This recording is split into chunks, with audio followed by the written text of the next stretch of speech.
جناب مصلح امت حضرت جناب پیر سید حسین الدین شاہ صاحب شیخ الحدیث و تفسیر اور ہزاروں علماء کے استاد اور ہمارے سلطان پور شریف کے سادات کرام اور حاضر سٹیج پر میدان میں علماء کرام، السلام علیکم ورحمۃ اللہ۔ تقریر نہیں کرتا ہوں، نہ تقریر کا ٹائم ہے۔ اپنے جو طالب علم ہیں، ایک تو ان کو ایک دو باتیں سناتا ہوں بس۔ طلباء کرام، مجھ سے پہلے بہت سے علماء نے آپ کو اپنی ذمہ داری کا احساس دلایا ہوگا، لیکن یہ ایک بات رکھیں یاد کہ اخلاقی کمزوری کسی عالم کی، کسی طالب علم کی، کسی دینی رہنما کی معمولی سی اخلاقی کمزوری جو ہے، اس کا ضرر اسلام اور دین کو پہنچتا ہے۔ اس لیے حاضرین اعظام، طلباء اعظام، آپ اپنے اخلاق کو انتہائی بلند رکھیں۔ آپ کے اندر دنیوی لالچ نہیں ہونا چاہیے، آپ کے اندر خودداری ہونی چاہیے، آپ کے اندر استغنا ہونا چاہیے، آپ کے منہ سے احتیاج کے الفاظ نکلنے نہیں چاہیے کہ احتیاج یہ انسان کو ذلیل کرتا ہے۔ انسانیت ذلیل ہو جاتی ہے احتیاج کی وجہ سے۔ اس لیے علماء کا ایک مقام ہے، اللہ جل مجدہ نے یہ مقام جو علماء کو دیا ہے، یہ مقام بہت اعلیٰ ہے، اور بہت سے فرشتوں کو بھی یہ مقام حاصل نہیں ہے۔ اس لیے آپ اپنے اخلاق کو بلند رکھیں، خصوصاً استغنا رکھیں، مخلوق کی طرف ہاتھ نہ پھیلائیں، ورنہ ذلت ہوگی، رسوائی ہوگی۔ ہاتھ پھیلائیں تو صرف اللہ جل مجدہ کی طرف پھیلائیں۔ وہ غنی ہے، وہ غنی کرنے والا ہے۔ اس لیے اور پھر بالخصوص علماء دین کا تو وہ صاحب نبراس نے ایک جگہ لکھا، علامہ پرہاری رحمۃ اللہ علیہ نے، کہ علماء دین کو اللہ جل مجدہ بڑی عزت سے رکھتا ہے۔ تو یہ آپ ذہن میں نہ لائیں کہ اگر ہم استغنا کریں تو پھر ملے گا کچھ نہیں، یا ہماری گویا کہ دولت میں یا مال میں کمزوری ہوگی۔ ایسی بات نہیں ہے۔ ہم آزما چکے ہیں، اور سادات کرام نے آپ کو بتایا کہ یہ مدرسہ کہاں سے کہاں پہنچا، یہ استغنا کی وجہ سے پہنچا۔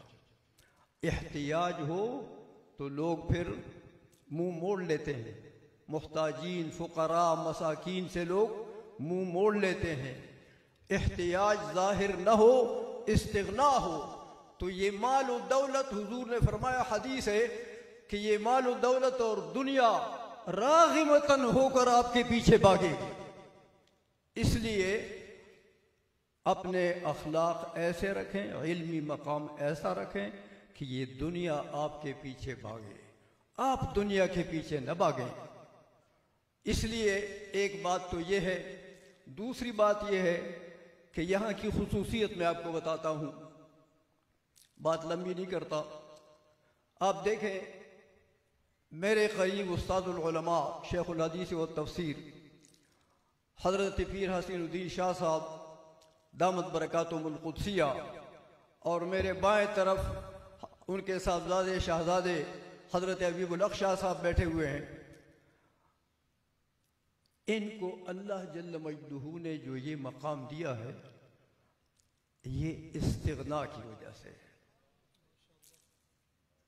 علم دیکھیں نا، وہ صاحب دور مختار نے ایک جگہ لکھا کہ یہ علماء، یہ دین کے محافظین، یہ پکے اللہ کے دوست ہیں، یہ اللہ کے اولیاء ہیں، اور اگر یہ اولیاء نہیں ہے تو پھر روئی زمین پر کوئی ولی ہے ہی نہیں۔ اس لیے اپنی شان کے مطابق اپنے اخلاق رکھیں، آپ کو جو اللہ نے جو مقام دیا ہے۔